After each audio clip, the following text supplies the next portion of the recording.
Hello everyone, last lecture में हमने देखा था नर्स इक्वेशन और उस पे आने वाले बड़े ही सिंपल से क्वेश्चन। फिर हमने देखा था एप्लीकेशन ऑफ नर्स इक्वेशन पे 3 फॉर्मूले और किए थे एनसीईआरटी के इंपॉर्टेंट क्वेश्चंस। आज के लेक्चर में हम स्टार्ट करने वाले एक बड़े ही आसान से टॉपिक जो आपके पेज नंबर एनसीईआरटी के 75 में दिया हुआ है, आप उसे ओपन कर लें। और ये टॉपिक है measurement of the conductivity of ionic solutions. आपने फिजिक्स में पढ़ा होगा अलग अलग रेजिस्टेंस कैसे निकालते हैं, फिर कंडक्टिविटी भी उसमें एक टॉपिक आता है जो फिजिक्स में जनरली उतना नहीं पढ़ाया जाता है, रेजिस्टेंस पे ही ज़्यादा फोकस किया जाता है। तो ठीक रेजिस्टेंस की तरह कंडक्टेंस भी होता है, रेजिस्टिविटी की तरह कंडक्टिविटी भी होता है एक। तो आज हम उसके बारे में पूरा डिस्कस करने वाले हैं। सबसे पहले हम क्या करने वाले, एनसीईआरटी के कुछ इंपॉर्टेंट पॉइंट्स जो अभी तक आए नहीं है एग्जाम्स में लेकिन आने के बहुत ज़्यादा चांस है, क्योंकि वो छुपे हुए ऐसे इंपॉर्टेंट पॉइंट्स हैं जिन पे ना जेई ने ना नीट ने और बोर्ड्स एग्जाम ने भी जनरली अभी तक वैसा कोई मेजर क्वेश्चन नहीं दिया हुआ है। और अगर आप इस टॉपिक को पढ़ेंगे नहीं, इन 2 छोटे लाइंस को पढ़ेंगे नहीं, तो आपका आंसर भी देना पॉसिबल नहीं है। तो चलिए देखते हैं वो इंपॉर्टेंट पॉइंट्स क्या है। आप एनसीईआरटी के इस पैरा को देखें तो इसमें कंडक्टिविटी या रेजिस्टेंस या कंडक्टेंस मेज़र करने के बारे में लिखा हुआ है कि जो रेजिस्टेंस है वो मेज़र करने में हमें प्रॉब्लम आती है। जैसे कि आप जानते हैं कि अलग अलग रेजिस्टेंस जैसे बल्ब वगैरह अगर हम लगा दें तो वो रेजिस्टेंस का काम करते हैं, लेकिन जब हम सेल की डेनाइल सेल की बात करते हैं, गैल्वेनिक सेल की बात करते हैं, तो उसमें जो आयंस प्रेजेंट होते हैं एज एन इलेक्ट्रोलाइट वो खुद एक दूसरे से कोलाइड करते हैं। फिर जो हमारे पास इलेक्ट्रोलाइटिक सॉल्यूशन होता है उसमें विस्कोसिटी भी कुछ ना कुछ तो हो गई भाई। तो उन सब फैक्टर्स के कारण क्या होता है, एक इंटरनल रेजिस्टेंस डेवलप होता है। आपने फिजिक्स में पढ़ा भी होगा कि सेल का जो इंटरनल रेजिस्टेंस भी कुछ होता है, तो वो इंटरनल रेजिस्टेंस कुछ और नहीं बल्कि यही होता है। जैसे विस्कोसिटी हो गई इलेक्ट्रोलाइट की, फिर जो आयंस इलेक्ट्रोलाइटिक आयंस एक दूसरे के साथ कोलाइड करे वो हो गई, इन सबको मिला के जो इंटरनल रेजिस्टेंस बनता है। तो ये इंटरनल रेजिस्टेंस को मेज़र करने में क्या डिफ़िकल्टीज आती है वो यहाँ पे लिखा हुआ है, आप इस लाइन को पढ़ें। Firstly passing direct current DC changes the composition of the solution. आपने थर्मोडाइनमिक्स और बहुत सारे चैप्टर्स में पढ़ा ही होगा, जैसे ऑर्गेनिक के 11th की एनसीईआरटी में आपने एक पायरोलिसिस नाम का टॉपिक पढ़ा होगा। उसमें क्या होता था, हीट करने पे या फिर अमाउंट ऑफ हीट के बेसिस पे क्या होते थे, प्रोडक्ट जो है अपने आप चेंज होते थे।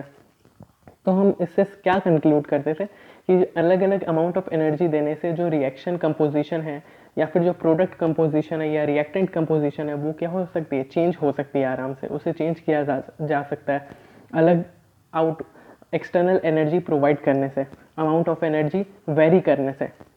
ठीक उसी तरह यहाँ पर भी लिखा हुआ है कि firstly passing direct current DC changes the composition of the solution. ये हो गया पहला प्रॉब्लम। और secondly a solution can not be connected to the bridge like a metallic wire और अदर सॉलिड कंडक्टर। हमने, आपको याद होगा कि जब हमने 2 कंटेनर लिया था गैल्वेनिक सेल में तो उसमें हमने सॉल्ट ब्रिज का इस्तेमाल किया था, ना कि एक सिंपल वायर का। आप समझ सकते हैं इस डायग्राम में हमने देखा था कि हमने सॉल्ट ब्रिज का इस्तेमाल किया था। इसका मेजर काम क्या था कि ये क्या करता था, सर्किट कंप्लीट करता था, सर्किट को कंप्लीट करता था। अब आप कह सकते थे, आपके पास ये क्वेश्चन आ सकता था कि भाई सर्किट कंप्लीट करना है तो उसके लिए हम वायर से भी कनेक्ट कर सकते थे, इन दोनों को वायर से कनेक्ट कर देते, लेकिन नहीं भाई। क्यों? क्योंकि यहाँ पे जो हमने पढ़ा था मेटेलिक कंडक्शन और इलेक्ट्रोलाइटिक कंडक्शन में डिफरेंस क्या था, मेटेलिक कंडक्शन में इलेक्ट्रॉन्स कंडक्ट करते थे, जिसके कारण हम मेटल वायर अगर लेते तो उसमें इलेक्ट्रॉन का कंडक्शन होता है, जिसके कारण जो मेटल से भी फ्लो कर सकता है। आपको याद होगा मेटेलिक कंडक्शन में क्या होता था, इलेक्ट्रॉन का ट्रांसफ़र होता था, इलेक्ट्रॉन जो है इलेक्ट्रिसिटी को कंडक्ट करता था और वो मेटल वायर से भी पास हो सकता है, कंडक्ट हो सकता है, इसलिए हम वहाँ पे इलेक्ट्रिकल वायर का, जैसे आप फिजिक्स में पढ़ते हैं, उसका यूज़ कर सकते हैं। लेकिन इलेक्ट्रोलाइटिक सॉल्यूशन में जो चार्ज कैरियर्स होते हैं वो आयंस होते हैं, flow of electricity is due to ions. और मेटल वायर्स का यूज़ करके हम इस तरह यहाँ से आयंस को मूव नहीं करा सकते। अगर हम यहाँ सॉल्ट ब्रिज की जगह एक सिंपल मेटेलिक वायर लगा देते तो यार स्पीसीज़ जो है, आयोनिक स्पीसीज़ है, वो वायर से नहीं ना जा सकती, तो इसलिए हम यहाँ पे सॉल्ट ब्रिज का इस्तेमाल करते हैं। वही चीज़ एनसीईआरटी के सेकंड प्रॉब्लम में स्टेट किया गया है कि जो पहला प्रॉब्लम था वो क्या था कि डायरेक्ट करंट यानी डीसी पास करने से कंपोजिशन ऑफ सॉल्यूशन चेंज हो जाता है। और सेकेंडली जो सेकंड प्रॉब्लम है वो क्या होता है कि हम सिंपल वायर को कनेक्ट नहीं कर सकते क्योंकि यहाँ पे आयंस कंडक्ट होते हैं। तो हम जानते हैं कि फर्स्ट प्रॉब्लम जो है ये तो पुराने ज़माने के प्रॉब्लम्स है, ठीक है, लेकिन हमने आज के मॉडर्न ज़माने में इसे कैसे सॉल्व किया। पहला प्रॉब्लम क्या था, डीसी करंट। भाई डीसी करंट था तो उसको हमने क्या किया, अल्टरनेटिंग करंट से रिप्लेस कर दिया, तो कंपोजिशन भी चेंज नहीं होगा।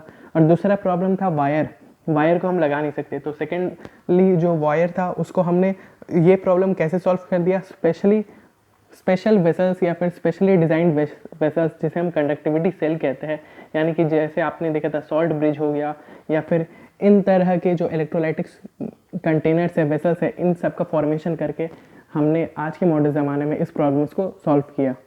आज का मेजर टॉपिक हमारा ये नहीं है, हमारा मेजर टॉपिक है रेजिस्टेंस और कंडक्शन या कंडक्टिविटी को फाइंड करना। आपने पढ़ा ही है फिजिक्स में और लोअर क्लासेस में भी आपने ये फॉर्मूला तो पढ़ा ही होगा, R equals to rho L by A. R क्या होता था, रेजिस्टेंस होता था, रो होता था रेजिस्टिविटी, एल जो है लेंथ क्या चीज़ का, लेंथ ऑफ सेल। जैसे कि ये इलेक्ट्रोड है, ये इलेक्ट्रोड है, तो दोनों के बीच का जो डिस्टेंस हो गया वो होता है लेंथ। और ए जो होता है area, cross sectional area of electrodes, cross sectional area of electrodes. तो हमने अपने लोअर क्लासेस में ये फॉर्मूला तो पढ़ ही लिया। Resistance equals to resistivity into L upon ए।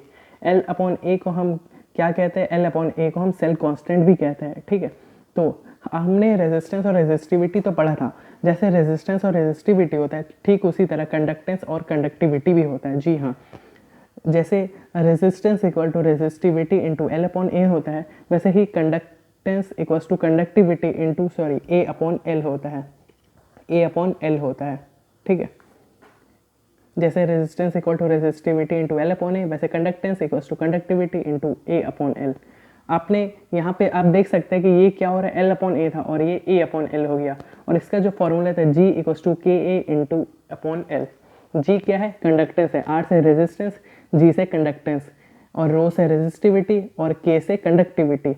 ये जो के है, ये जो के आप देख रहे हैं, इसे हम के नहीं कहते, इसे हम के नहीं कहते, इसे हम क्या कहते हैं, कप्पा। कप्पा, कटप्पा नहीं भाई, कटप्पा की बात नहीं कर रहा हूँ, यहाँ कप्पा हो रही है। कटप्पा में टी हटा दो तो कप्पा हो गया। आपको याद है बचपन में सॉन्ग था, सुपरमैन से सू हटा दो तो परमैन बन गया, ठीक उसी तरह कटप्पा में, तो कटप्पा में से ट हटा दो तो कप्पा बन गया, ये वही कप्पा है, ठीक है, इसे हम कप्पा कहेंगे। कप्पा क्या है, जैसे यहाँ पे रोज रेजिस्टिविटी था, वैसे कप्पा यहाँ पे कंडक्टिविटी है, ठीक है। ये फॉर्मूला भाई कहाँ से आया, अगर हम बात करें तो आपको एक बात तो पता ही होगा कि रेजिस्टेंस जो होता है 1 अपॉन कंडक्टेंस होता है, इनवर्स ऑफ कंडक्टेंस होता है रेजिस्टिविटी। तो हम क्या करेंगे, इस फॉर्मूला का अगर हम 1 बाई कर दें, यानी कि रिवर्स कर दें, रेसिप्रोकल कर दें, तो क्या हो जाएगा, 1 by R equals to 1 upon rho अब into 1 upon L upon A. तो ये क्या हो गया, 1 बाई आर, यानी कि 1 अपॉन आर। आर क्या था हमारे पास, रेजिस्टेंस, तो 1 अपॉन आर हो गया कंडक्टेंस, जिसे हम जी से लिखते हैं। आर था रेजिस्टिविटी, तो 1 अपॉन रो था रेजिस्टिविटी, तो 1 अपॉन रो क्या हो गया, conductivity. 1 upon rho equals to kappa, और 1 अपॉन एल अपॉन ए था, तो इसे हम ए को ऊपर लिया है और एल को नीचे रहने दिया, तो ये हो गया ए अपॉन एल। तो हमारे पास फाइनली फॉर्मूला क्या हो गया, conductivity conductance equals to conductivity into A upon L. Resistance जो होता है 1 अपॉन कंडक्टेंस होता है, इसलिए हमने क्या किया, इस फॉर्मूले को सीधा रेसिप्रोकल करके ये फॉर्मूला निकाल दिया, ठीक है। जैसे रेजिस्टेंस जो है 1 अपॉन कंडक्टेंस होता है, वैसे रेजिस्टिविटी भी 1 अपॉन कंडक्टिविटी होती है। और एल अपॉन ए को हम सेल कांस्टेंट भी कहते हैं। और यहाँ से अगर हम एल अपॉन ए को निकालने जाए तो एल अपॉन ए यानी सेल कांस्टेंट कितना हो गया, के अपॉन जी के बराबर हो जाएगा, के अपॉन जी के बराबर हो जाएगा। और 1 अपॉन जी हम जानते हैं आर के बराबर होता है। रेजिस्टेंस जो है इन वर्ड्स ऑफ कंडक्टेंस होता है, इसलिए हम के अपॉन जी को के इंटू आर भी लिख सकते हैं। बड़ा ही आसान सा टॉपिक आप देख सकते हैं, आई होप कि आपको समझ आया होगा। लेकिन इन सब के बावजूद हम ये बात भी जानते हैं कि भाई जो हमारे पास इलेक्ट्रोलाइटिक सेल होता है, उसमें रेजिस्टेंस या फिर कंडक्टिविटी जो है अलग अलग कंडीशंस पर डिपेंड करती है। अगर हम बात करें फिजिक्स के रेजिस्टेंस वगैरह के बारे में, तो हम जानते हैं कि भाई अगर हम बल्ब को, जो कि एक रेजिस्टर है, उसे अगर हम अलग टेम्परेचर पे या अलग प्रेशर पे रख देंगे तो उससे उसके रेजिस्टेंस वैल्यू पे कोई चेंज नहीं आएगा, ठीक है।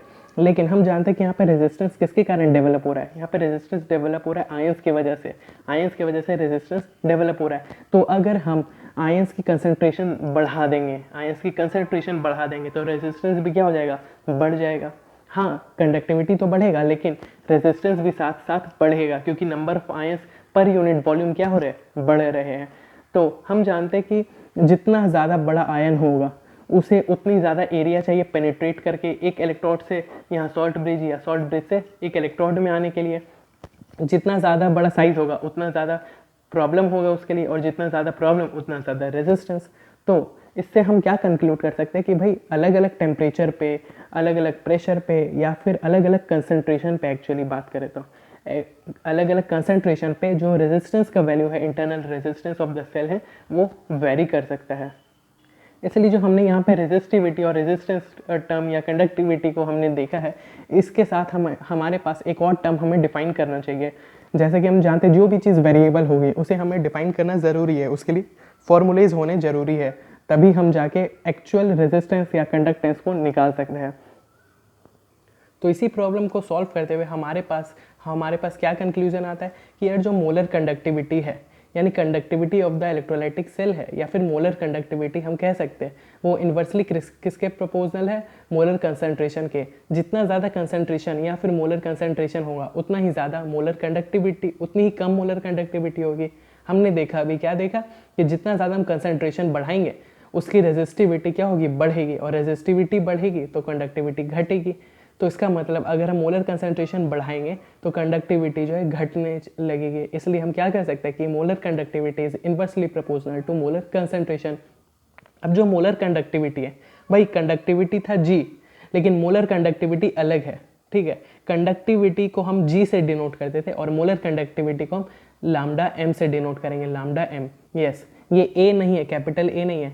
A का जो पेट है ना वो हमने काट दिया है, आप वैसे समझ सकते हैं। ये सिर्फ एक हाफ ए आप समझ सकते हैं, आधा ए, ठीक है, जिसमें ये बीच वाली लाइन नहीं है, हॉरिजॉन्टल लाइन नहीं है। इसे हम क्या पढ़ते हैं, lambda. Lambda is an Greek word, आपको एनसीईआरटी में मिल जाएगा, लेकिन इसके ऊपर हमारा मेन फोकस नहीं होना चाहिए। ये नाम कहाँ से आया, कौन आया, किसने लाया, इसकी खानदानी क्या है, हमें उससे कोई मतलब नहीं। हमारा मेन फोकस है कि मोलर कंडक्टिविटी जो है inversely proportional to molar concentration होता है, और मोलर कंडक्टिविटी को हम किससे डिनोट करेंगे, लैम्डा m से। कंडक्टिविटी को हम किससे डिनोट करते थे, G से। आप यहाँ फिर से एक बार देख लीजिए, कंडक्टेंस जो था उसे हम G से डिनोट करते थे और कंडक्टिविटी को कप्पा से डिनोट करते थे। लेकिन अगर हम बात करें यहाँ पे मोलर कंडक्टिविटी की, तो मोलर कंडक्टिविटी को हम डिनोट करते हैं, मोलर कंडक्टिविटी को डिनोट करते हैं लैम्डा m से, ठीक है। यहाँ पे C क्या है, C जो है कंसंट्रेशन है। जैसे वहाँ पे हमने देखा था पिछले लेसन में, पाई इक्वल्स टू CRT होता है, किसमें, सॉल्यूशन चैप्टर में। ऑस्मोटिक प्रेशर CRT के बराबर होता है, तो उसमें C क्या था, कंसंट्रेशन था, मोलैरिटी था। ठीक उसी तरह यहाँ पे C क्या है, कंसंट्रेशन है।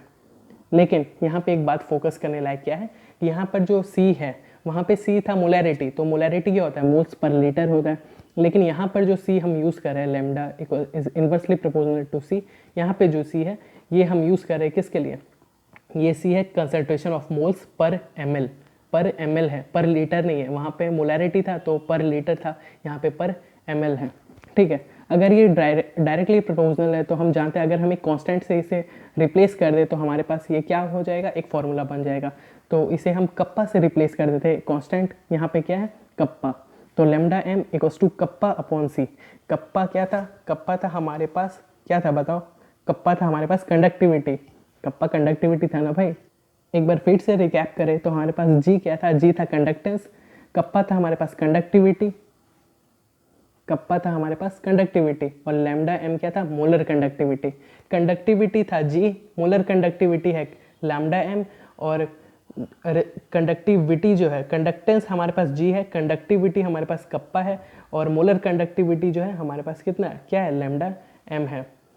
अब मोलर कंडक्टेंस जो है, मोलर कंडक्टिविटी या मोलर कंडक्टेंस, इसे कुछ भी कह सकते हैं, मोलर आ गया तो इसका मतलब ये लैम्डा m की बात कर रहा है, तो इसका यूनिट होता है साइमन सेंटीमीटर स्क्वायर पर मोल, या फिर आप इसे कुछ भी लिख सकते हैं। हमारे पास जो जनरली हम लैम्डा m के लिए यूज़ करेंगे वो क्या करेंगे, lambda m equals to kappa into 1000 upon C। अब बोलेंगे भाई ये 1000 कहाँ से आया, ये 1000 कहाँ से आया, ये 1000 जो है हमने यूनिट चेंज के लिए अप्लाई किया है। हमारे पास ये पर ml था, हम इसे पर लीटर में ले जा रहे हैं, तो उसके लिए अगर हम फाइनल यूनिट कन्वर्जन देखें तो हमारे पास यही फॉर्मूला आएगा। वैसे कभी कभी हमें यूनिट अलग अलग चाहिए होता है, एज़ पर द नीड। हम 1000 को डिनोमिनेटर में भी रखते हैं, किसके बेसिस पे, as per the need of units, ठीक है। तो यूनिट के बेसिस पे हम इसे डिनोमिनेटर भी रख सकते हैं, लेकिन जनरली जो हमारे पास हर बार जो हम यूज़ करते हैं जनरली वो lambda m equals to kappa into 1000 upon C ही होता है।